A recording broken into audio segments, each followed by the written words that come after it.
Since a new English gameplay trailer was released for Shin Megami Tensei 5, I figured that was as good an excuse as any to do an in-depth look at all the new information we can glean from that trailer. As it was pretty short, I will also take a look at the 2-hour-long Japanese-only special broadcast for Shin Megami Tensei 5 that was released about 5 days ago on Atlus's channel, which does have much more gameplay footage to look through. I will be keeping it relatively simple, so you might not see myself on screen nearly as much, but nonetheless, I hope you enjoy this recap of all the information revealed thus far for a JRPG that I am looking forward to. We'll start off by looking at the new English gameplay trailer. We begin with a new scene of the angels and demons fighting each other in an all-out war. I say new, but Yahweh, or whoever the main law deity is, tends to always be at war with the Chaos faction, so nothing too new. Although we do get a peek at many familiar demon faces. For the first bit of new info, we are given the tagline, "Godhood awaits, go and claim it." The Japanese says, "Hito yo, kami to nare." Which, in a way, is pretty similar to the plot of Shin Megami Tensei 4 Apocalypse with the MC and Dagda. Along with that tagline, we get the statement that the main character, through the fusion of Aogami and himself, has become a condemned being known as Nahobino, something of course which is unique to the franchise. Here's a rough Japanese mythology summary, but Nahobino is likely directly referring to Nahobino Kami, two Shinto gods who were born from Izanagi after the bad netherworld gunk was washed away from him, which itself formed Magasuhi, or the Great God of Calamity, with Izanagi being the creator god, or otherwise known to Persona fans as Yu Naokami's first persona. Nahobino's role was to fix the calamity brought about by Magasuhi. The protagonist being called Nahobino is meant to parallel this tale, with Aogami and the MC in place of the two Shinto gods, and will likely have the duty to fix up the completely destroyed Tokyo, or the fight between the different gods. Moving on from that, we got our first snippets of traversing the world, with the main character not just having a normal run cycle, but a faster dash, and an even faster sliding motion, both of which are new, which in of itself is already an exciting notion because Shin Megami Tensei 4 Apocalypse movement ended up being kind of slow at times, so any sort of speed up is appreciated. Basic overworld movement looks similar to Shin Megami Tensei 4, although this time around the console actually has the horsepower to show the monsters on the overworld map. Moving on to the battle system, we can already know all the particulars making a return here, as well as one or two new additions. Aside from a vastly improved UI thanks to the bigger screen, we see the moon cycles as usual in the top left, the top right has the tried and true press turns, the skills section shows abilities we've all seen before, even using the same icons as previous games to indicate the attribute of the move. The +4 next to the 3 moves shown indicate that SMT5 most likely retains the skill upgrade system, wherein when you learn the same move repeatedly, it instead upgrades them to do more damage and costs less MP to use. Analyze has also been moved from a separate button into a handy display whenever you hover over the enemy. Whether you need to learn all of the weaknesses manually, or if there is an app system similar to 4, where you buy it and then beat them up to review the weaknesses, or you just have them all from the get-go remains to be seen. However, we will be seeing more examples in the Japanese broadcast which might clarify things. Finally, as for new things, aside from badass new attack animations, is the Magasuhi bar, which is clearly some sort of superpower meter. As you can see on the move list is the Omaga Toki Critical, which costs a big glowing Magasuhi instead of MP. Interestingly enough, this move even shows while hovering over Kuka Lane's and Camo's move list, as opposed to just the MC, so it likely can be activated at any time. A couple of other cool attack animations later, we get a quick peek at the conversation system, which looks about the same as usual, alongside a look at our first merchant, and possibly only merchant. After that, we cut to Sophia, the new fusion master of this game, who seems to have finally dethroned everyone's favorite Mido, who up until now has been the master of the Fusion Cathedral, present in every Shin Megami Tensei from 1 all the way till 4 Apocalypse. We'll be seeing more footage of her in the Japanese special broadcast. Finally, we end on Tokyo Tower, surrounded by 2 factions, with one guy stepping over a bunch of power corpses, and ending on the line of see gods and demons alike fighting over humanity, and Tokyo caught in the crossfire, which to be honest is a pretty common SMT plot. So that was everything in the gameplay trailer. Not too much, but it does give us a pretty good indication of what to look forward to when SMT5 finally releases in November 12th internationally. Now luckily we do have access to more information in the form of the June 16th Atlus special Nahobino broadcast. It's pretty long with a ton of the three hosts just having a discussion, but I'll just cut to the important parts with stuff to look at on screen.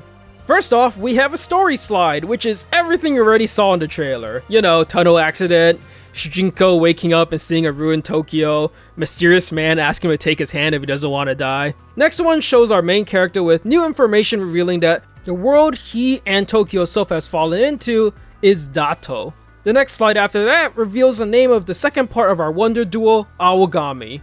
And the final one reveals Nahobino, their combined version, and whom we'll be playing as for the entirety of the game. This slide reveals that Aogami will be the guiding voice for the MC, while the player will direct the actions, which is a similar dynamic to SMT4 Apocalypse, except in that game, Dagda had all the power and was kind of forcing the MC to do things he otherwise wouldn't, while this relationship seems a bit more symbiotic. On to the gameplay portions. For the first part, we clearly see the MC's normal run cycle on the overworld, and how he is able to outrun practically every demon on the field, which if it holds true for every demon, would be a welcome touch. And this is even without showing off his dash function, which we did see in the previous trailer. Next up, we have another slide revealing that there are over 200 demons, alongside a reveal of 3 new demons, Amanozako, Fin Makuru, and Daimon, which is shown a lot in the trailer as Demon Grunt Soldier A. Of course, they had to show Jack Frost as usual, alongside the third redesign of Angel, which moves away from the bondage design in SMT 3 and 4, and instead is more similar to the 1 and 2 counterpart, albeit with a halo and a mask. Is this an indication of how many more new demons are going to come out in SMT 5? Considering previous entries, most likely it will be like previous series, where nearly every demon is the same design, with a handful of new designs like the bosses, and a few shown here. Atlus is releasing mini 1-minute introductions on one demon a day on their YouTube channel in Japanese if you want to check that out. The 5 demons shown here already have the introductions on the channel.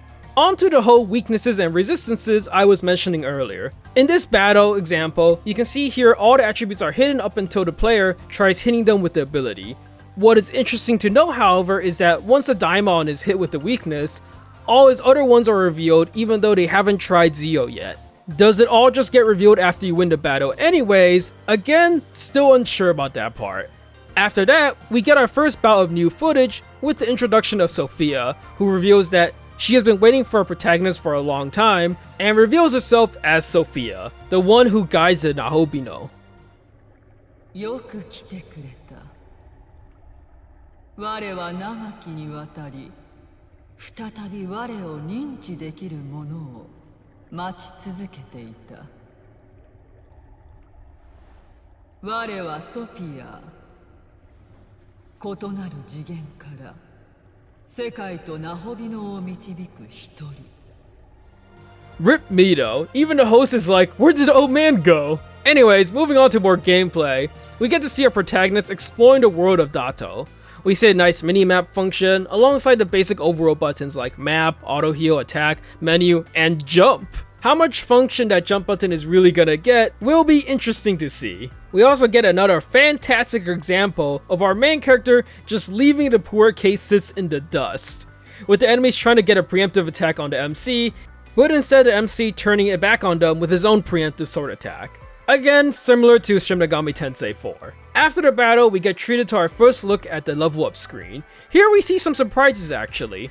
Aside from the basic strength, vitality, magic, speed, and luck stats as usual, we see that the resistances, instead of having physical and gun, only has physical, meaning that for Shin Megami Tensei 5, pierce and normal attacks probably all fall under the same umbrella. In addition, we have a Magasuhi Skill section and Miracle section, both of which are entirely new. Perhaps the Magasuhi might be similar to the Magatama from Nocturne, where each has different abilities for the Nahobino to learn, and each has a different super. But honestly, that probably is just a high hope, since most likely they're just gonna go to SMT4 Apocalypse route again with the whole whisper function, as I feel like if Magatamas were making a return, it would have been promoted a lot more. Still, I am excited to see what Magasuhi skills and miracles end up being, however, as they are both new. Saving everywhere seems to have been done away with and replaced with save points where you can save, quick travel, buy items from the merchant, go to the Fusion Cathedral or heal up. Onto the Fusion screen, we see the max level, which is directly tied to your MC's level, and the easy access to the Fusion Material Demon skills, making a return from SMT4 Apocalypse. We also finally get a fun peek at the new fusion animation, which, while cool with a giant statue and the main character playing a sick organ and everything, is still nowhere near as fun as Devil Summoner's Victor.